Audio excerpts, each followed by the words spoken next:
किसका रास्ता देखे ए दिल ए सौदाई, मीलों है खामोशी, सदियों है तन्हाई। हाय फ्रेंड्स, सो आज मैं देने जा रही हूँ आपको कुछ सिंगिंग टिप्स। जी हाँ, अगर आप एक अच्छे गले के मालिक हैं, आपको लगता है कि आप सुर में गाते हैं, तो मेरे ये जो टिप्स हैं ये आपको अपने फुल पोटेंशियल में गाने के लिए ज़रूर प्रेरित करेंगे। सो आज की क्लास हम बिगिन करते हैं, हम स्टार्ट करते हैं। What is most important for a good singer? Singing के लिए सबसे इम्पॉर्टेंट है, जी हाँ, आपका गला। ये एक वो टैलेंट है जिसके बिना सिंगिंग नहीं हो सकती। तो आपका गला और आपकी आवाज़। आपको लगता है कि आप अच्छा गा सकते हैं, खाली फुल पोटेंशियल में नहीं गा पाते हैं, तो प्लीज़ इन टिप्स को यूज़ कीजिए, ओके, और इनको प्रैक्टिस कीजिए और फिर रिज़ल्ट देखिए। सो हम आज शुरुआत करेंगे कि सिंगिंग के लिए किस चीज़ का ज्ञान सबसे ज़्यादा ज़रूरी है। सिंगिंग के लिए सबसे ज़्यादा ज़रूरी होता है अभ्यास। किसी भी अच्छे सिंगर के लिए अभ्यास या प्रैक्टिस की ज़रूरत सबसे ज़्यादा होती है। प्रैक्टिस कहते किसे हैं? अगर आप म्यूज़िक की दुनिया की बात करें तो प्रैक्टिस का मतलब है रियाज़। और रियाज़ जैसे ही मन में आता है ये वर्ड, इसका मतलब होता है कि आप लेकर बैठे हैं अपना हारमोनियम, तानपुरा, तबला और सितार, और फिर आपने शुरू किया सा रे गा मा पा धा नी सा। जी हाँ, ये भी रियाज़ ही है और ये रियाज़ ही है। लेकिन जो मैं आज आपको बताने जा रही हूँ वो मैं कोई क्लासिकल म्यूज़िक रियाज़ नहीं बता रही हूँ। मैं आपको वो टिप दे रही हूँ जो किसी भी तरह के म्यूज़िक के लिए बहुत ज़्यादा ज़रूरी है। चाहे आप क्लासिकल सीख रहे हों या क्लासिकल सीखना चाहते हों, या आप बॉलीवुड सिंगिंग करते हों, वेस्टर्न म्यूज़िक, एनी म्यूज़िक, सुरों का ज्ञान और उनकी प्रैक्टिस बहुत ज़्यादा ज़रूरी है।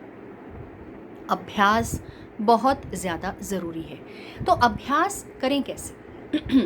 7 स्वर तो आपको पता ही हैं, सा रे गा मा पा धा नी सा। इनके बारे में एलेबोरेशन मैं थोड़ा आगे जाके करूँगी। लेकिन प्रैक्टिस किसे कहते हैं? अगर हम डे टू डे में we are working and we do not have time to just sit with my tabla, tanpura, harmonium, so how do I practice? What is my practice? आपने बहुत सारे लोगों को सुना होगा ये कहते हुए, मैं एक बाथरूम सिंगर हूँ। आज मैं उन लोगों को बता दूं, जो सब लोग बाथरूम सिंगर हैं, they love music and they sing in the bathroom, they are actually practicing, that's a riyaz. जब आप गाते हैं, सुरों पर उस समय ध्यान मत दीजिए, सिर्फ और सिर्फ गाने पर ध्यान दीजिए। आप इंजॉय कीजिए अपना म्यूज़िक, आप इंजॉय कीजिए अपना गाना। जो भी आपका फेवरेट गाना है आप उसे गाइए। आप कॉल पर हैं, आप बिजी हैं, after finishing your call you please sing, you हम। अगेन, इस समय सुर की ज़रूरत नहीं है, इस समय आप इन्जॉय कीजिए अपना म्यूज़िक। आप अपने गाने सुन रहे हैं, you are taking a walk and you are listening to your music, please sing along. होता क्या है जब हम प्रैक्टिस करते हैं? Why practice is important? हमारी आवाज़ निकलती है हमारे वॉइस बॉक्स से, और वॉइस बॉक्स में बैठे होते हैं a pair of vocal cords. Now whenever vocal cords flicker, we can modulate our voice. इसीलिए इसे वॉइस बॉक्स किया कहा जाता है। साउंड प्रोड्यूस करने में और वॉइस में मॉड्यूलेशन लाने में फ़र्क होता है। वॉइस की मॉड्यूलेशन के लिए आपको ज़रूरी है सुरों का अभ्यास करना। तो जब भी हम गाते हैं, जब भी हम प्रैक्टिस करते हैं, हमारे वोकल कॉर्ड्स फ्लिकर करते हैं और इन्हें पता चल जाता है कि भैया ये बंदा गायक है, ये सिंगर बनने की कोशिश कर रहा है। तो I need to flicker, I need to tremble, I need to wave, shake as per his wishes, and there comes modulation in the voice. अब मॉड्यूलेशन लाने के लिए ज़रूरी है सिंगर के लिए सुरों का अभ्यास करना। सुर दो तरह की बात है। जब हम सुर कहते हैं उससे दो चीज़ें समझ में आती हैं। पहली चीज़ ये समझ में आती है कि मैं सुर में गा रहा हूँ या मैं बेसुरा हूँ। Sur means you are singing beautifully, you are in sur, melody. सुर से आती है मेलेडी, लेकिन सुर एक्चुअली होते हैं स्वर। बेसिक स्वर होते हैं 7, टोटल 12 स्वर होते हैं जिनके बारे में मैं अगली क्लास में बताऊंगी, लेकिन इस समय हम बेसिक 7 नोट्स के ऊपर ही बात करेंगे, और ये हैं सा रे गा मा पा धा नी सा। जब हम इनको असेंडिंग ऑर्डर में गाते हैं उसे आरोह कहते हैं, जब हम इन्हें डिसेंडिंग ऑर्डर में गाते हैं उसे अवरोह कहते हैं। आपको मैं बताती हूँ कि हम कैसे सा रे गा मा पा धा नी सा असेंडिंग और डिसेंडिंग ऑर्डर में गाते हैं। आप गौर से सुनिए। सा रे गा मा पा धा नी सा, सा नी धा पा मा ग रे सा। तो ये हुआ असेंडिंग और डिसेंडिंग ऑर्डर, और जब हम असेंडिंग और डिसेंडिंग ऑर्डर में गाते हैं तो हमारे वोकल कॉर्ड्स को मिलता है फ्लिकरिंग, हमारे वोकल कॉर्ड्स मॉड्यूलेट करते हैं और हमारी वॉइस में आता है मॉड्यूलेशन।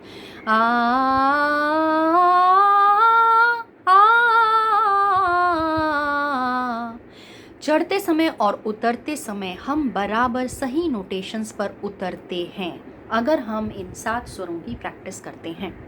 लेकिन इन 7 स्वरों की प्रैक्टिस करने के लिए यू नीड अ कंपनी, एक ऐसी कंपनी कि आप थक जाएं गाते हुए और वो न थके। जी नहीं, आपकी पत्नी नहीं, आपके पतिदेव नहीं, आपके बच्चे नहीं, वो तो ऐसी कंपनी दे ही नहीं सकते, सॉरी। ये कंपनी खाली आपके म्यूज़िकल इंस्ट्रूमेंट्स दे सकते हैं। तो आपके पास हो सकता है एक हारमोनियम, और इस समय मेरे पास कैसियो है, सो आप एक सिंपल प्लेन कैसियो भी यूज़ कर सकते हैं। और या फिर अगर आप दोनों में से कोई चीज़ घर में नहीं रखना चाहते हैं या नहीं है at this moment and you want to start with your practices, you can download an app, जो हारमोनिका ऐप होता है। उसमें आप हारमोनियम को फिक्स करके, उसको सेट करके आप उस पर अपने सुर निकाल सकते हैं। जब मैं सुर निकालने की बात करती हूँ तो एक बहुत इम्पॉर्टेंट बात आती है, वो है आपका स्केल। आपका स्केल क्या है, आप किस स्केल में गाते हैं।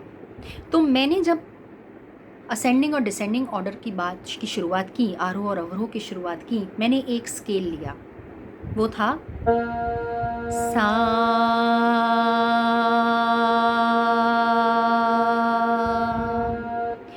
ये मेरा स्केल है, इसे ए शार्प कहते हैं। डिफरेंट स्केल्स मैं आपको अगली क्लासेस में सिखाऊंगी। अब इस स्केल पर जब मैंने गाया तो आपने नोटिस किया होगा कि मेरी आवाज़ और ये स्केल, जो म्यूज़िकल इंस्ट्रूमेंट का स्केल है, सा में मैच कर रहा था। सा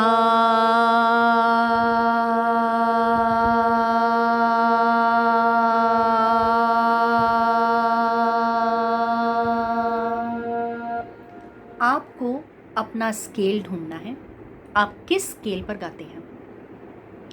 स्केल ढूंढने के लिए जो तरीका होता है वो ये है कि जब हम ये 7 स्वर गा रहे हैं, जैसे मैं आपको सुनाती हूँ सा रे गा मा पा धा नी सा,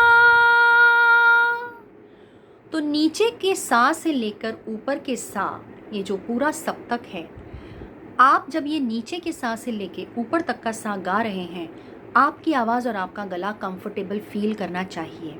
ये है आपकी वॉइस रेंज, और आपका स्केल है नीचे के सा वाला। तो मेरा स्केल है ए शार्प, और ये मेरे लिए कंफर्टेबल स्केल देता है, सॉरी कंफर्टेबल रेंज देता है। आपको फाइंड करनी है अपनी कंफर्टेबल रेंज, और अपनी कंफर्टेबल रेंज में आप इन स्वरों का अभ्यास करेंगे। कैसे?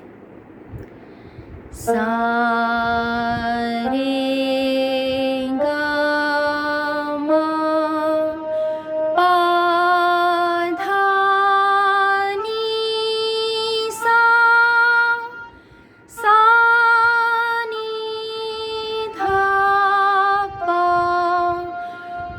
मा ग रे सा। आज मैंने आपको बताया आपकी कंफर्टेबल रेंज, आपको फाइंड करना है अपना स्केल और आपको करना है अपने हिसाब से रियाज। आप प्लीज़ ये कंटिन्यू कीजिए।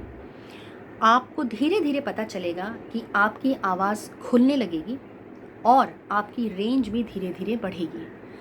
रेंज कैसे बढ़ती है, आवाज़ को और खोलने के लिए हमें अपनी ब्रेथ का इस्तेमाल किस तरह से करना है, वो मैं बताऊंगी आपको आपकी नेक्स्ट क्लास में। तब तक आप इन चीज़ों का रियाज कीजिए, आप फाइंड कीजिए अपनी रेंज, फाइंड कीजिए अपना स्केल, और जिस तरह से मैंने आपको 7 स्वरों के साथ गाना सिखाया, आप किसी भी ऐप में उन स्वरों को निकाल कर आप प्रैक्टिस कीजिए।